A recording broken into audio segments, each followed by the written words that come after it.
Hello and welcome. In this video, I'm going to be talking about type A driveness, what it is, and the harmful effects of being locked into this way of being. Now, in my early life, I had definitely adopted this style of working and being and living. I remember when I was probably in my early 20s, I had a job in a private health club where I observed a lot of people in the type A driveness, I would say. And I actually was very inspired by it. I saw people coming in. Sometimes people would come into the gym twice a day. And this was in a downtown corporate environment. So a lot of very successful people, a lot of driven people. And I became very inspired by this type of work ethic. So I adopted it into my work ethic eventually. I worked very, very hard. I probably still have a little bit of that inside myself, but I now love what I do and I don't have a problem working hard at what I do. I do, of course, listen to my body. I talk about this often. I get extra rest when I need to. And I do love what I do. Now, even I would say in my past, doing what I was doing in my other career, I did enjoy it, but I also was coming from a very, I would say, a driven place to prove, a driven place to succeed, to maybe fit in with society or to prove myself, also to prove to my parents and to prove to others that I could do what I wanted to do, that I could achieve a certain level of success. And digging deeper into the patterns of my unconscious and of my driveness, I had also realized that I had been not only running from something, running from unconscious, unresolved wounds within myself, but also feeling, because I had a lack of love in early childhood. And I want to talk about this because this is part of the type A driveness. Having a lack of love I'm going to now go into the feminine and masculine principles here because this does apply. Having a lack of love in childhood and the connectedness with the feminine archetype within ourselves can push us more into the masculine archetype and can push us towards striving to achieve or striving to work for love. When we don't really know what love is, we don't really know what love means, what it feels like, although we know that we haven't had it, or if we have had difficult childhoods, then we can turn towards this type A driveness to achieve something that feels like a reward, that feels like some kind of love, that feels like some kind of accomplishment. And when we haven't had love as children, as young beings, then we can develop a distortion pertaining to love, what love truly means, what it is. I see this in our world now more than ever before. Now that I've worked with this concept of love, what it means, what it feels like, what it truly is, and also the feminine and masculine archetypes and differentiating them within myself, and of course, observing them within others and within our world. And it's important to remember as well today, and of course in our past, has been a very patriarchal, driven type of society. The structure, the way that we've been used to operating has been in more of a masculine archetype dominated environment. Now, I don't want to get into the discussion of men and women in this video.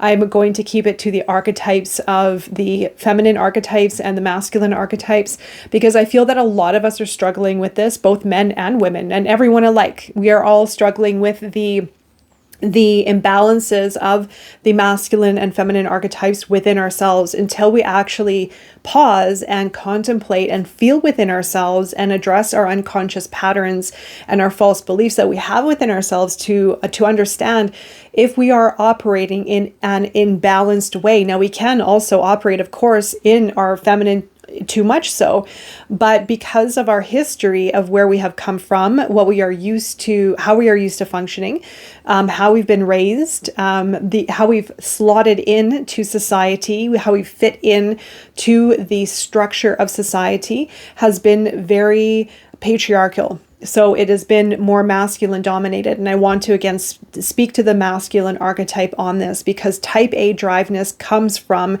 an over dominating, imbalanced aspect of the masculine archetype within us. And yes, it definitely applies to women, and it definitely applies to men. It applies to everyone in between. I want to especially highlight the type A driveness of what drives us to be so ultra motivated, but also even competitive. And it does tie into my last video of being a competitive athlete, where I was definitely in my type A driveness. I was definitely more in my masculine archetype, embodying more of the masculine principles within myself. And I was definitely running from and running to love.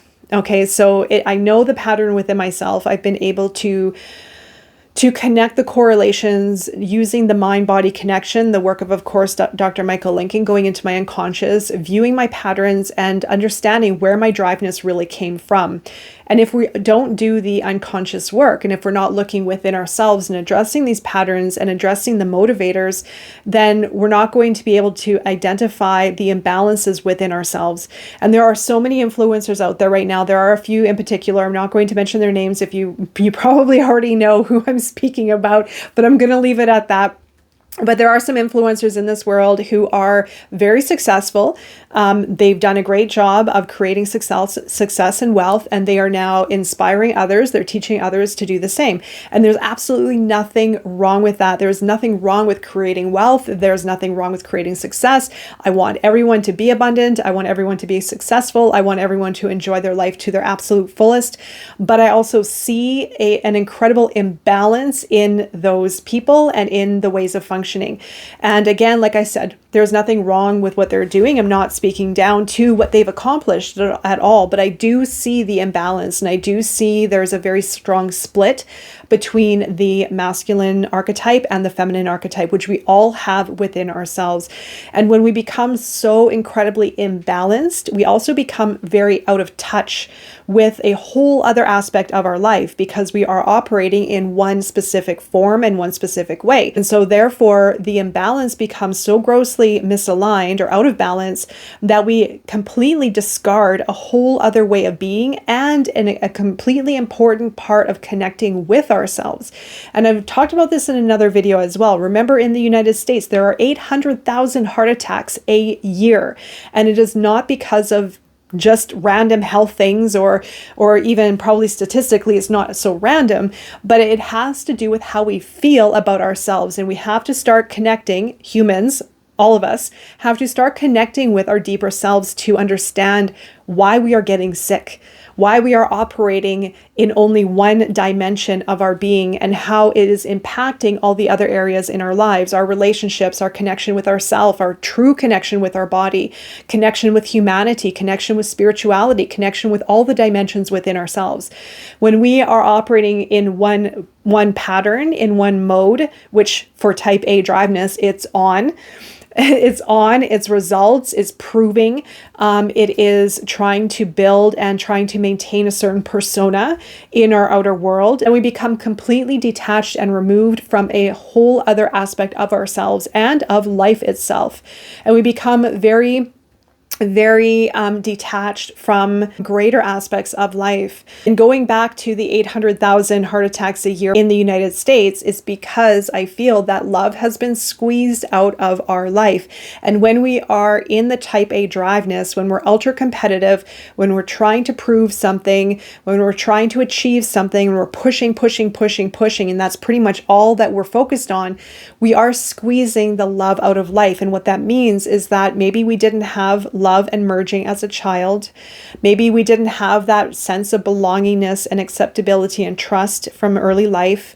Or maybe we're running away from something traumatic that has been unresolved and shoved into our unconscious and into our shadow that is propelling us to drive forward. And also that is going to go into a little bit of the gold within the shadow, because too, the shadow is not a bad thing. Right? So the shadow can also propel us to move forward and to create great success. Like I said, there's nothing wrong with success. There's nothing wrong with achievement and accomplishment. What needs to be addressed is where it is coming from, the motivators for the success and the driveness in our lives. If it is coming from a place of imbalance, then it is going to harm us. It is going to harm us, and it's going to prevent us from connecting fully with life. And so back to the work with Dr. Michael Lincoln, some of the causes for heart disease, heart attacks, heart issues is when we truly are disconnected with love. And how do we know what love feels like when we may not have had it as a child? when we may not have experienced it, or when we experienced incredible difficulties, we can then turn that cosmic connection of love into work and putting our head down into the grindstone and working towards achieving some accomplishment and actually perceiving that that is the way to live. That is the motivator and the driver to life, when it is not. It is only one aspect of our being, and it's a very, very, very small portion of our existence and of our being. And I've also spent time in the top tier, as not obviously as someone who's made it there, but someone who has been with the elites, the 1%, if you want to call it. And there is no conversation about anything under the surface. Spirituality, humanity, the depths, connectedness, love, harmony, compassion. Now, there could be definitely philanthropy and other things happening, and I don't want to obviously paint a broad brush with the statement at all whatsoever. But in my experience and what I have observed, it is very superficial, and it is very almost single-minded in the way of being in this world. And it is just a byproduct of our history. It's a byproduct of society. It's a byproduct of patriarchy. It's a byproduct of trying to maintain a certain level of status and a certain persona that has been built since early life that probably is not taking into consideration the factor of the feminine archetype, the feminine principles, which is love, which is connectedness, which is compassion, which is empathy, which is intuition, which is healing, which is creativity. And back in the day, truthfully, when I was operating out of my type A driveness, I thought all of these things, these softer things, were weak. I thought that they were unimportant. I didn't really understand them. I truly was focused on success and I was very competitive. It wasn't until the last few years where everything that I was suppressing and the mode that I was in caught up with me, caught up in my health. It caught up in the relationships around me. It caught up in the life I was living, the cycle that I was in, which wasn't healthy and it wasn't conducive for a balanced lifestyle. That's why it's so important to understand where this driveness is coming from and getting to the origin of it, the root cause of it, and finding, am I driving? Do I have a motivation in life because I haven't felt love?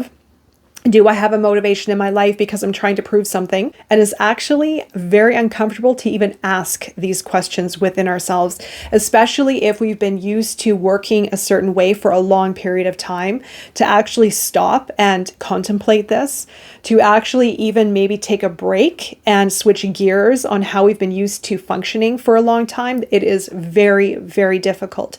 And there actually could be a lot of fear in looking within and questioning these things within ourselves, because then it means that we may lose what we've already made.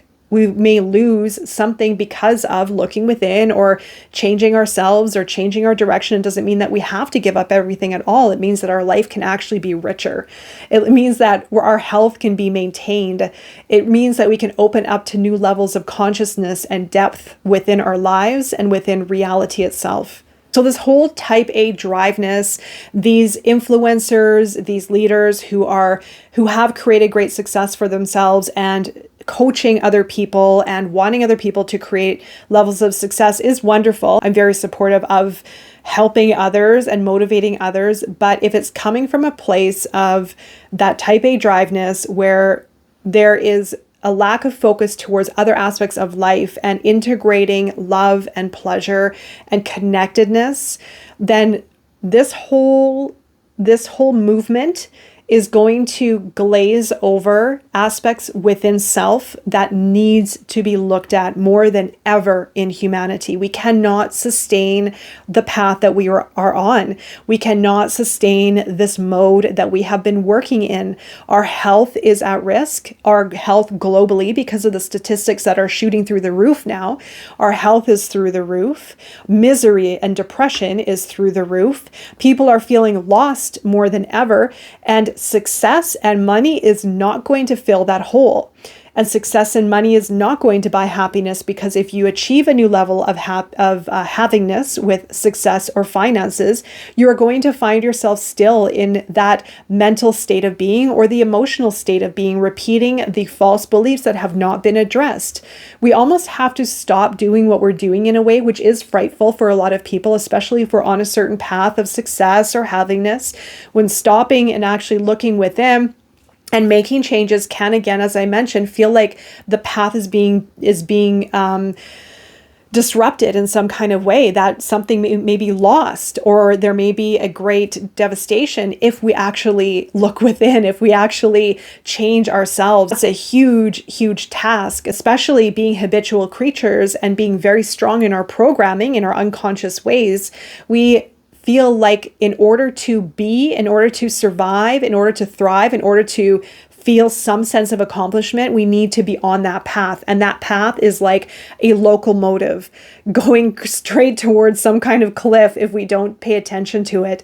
But that locomotive becomes very strong and very fueled as we move along, because we're suppressing what we need to look at, but we're also fueling the desire and the need to get ahead and to achieve and to be someone and to be something and to have a certain whatever. But again, this locomotive can be going straight off a cliff if we're not paying attention to ourselves and our motivators and what we are shoving down and what we have not resolved within our unconscious self. As I mentioned, there's nothing wrong with success and accomplishment and achievement, and I want this for everyone. I want everyone to have this and more, but in a way where there's balance, in a way where it's sustainable, and in a way where there is deep self-fulfillment and connection with self on a very deep and multi-dimensional level, opening up 2 levels of consciousness. So I hope this offered a little bit more guidance on your path forward. I'm wishing you all the best, much love, and I will see you again very soon. Take care.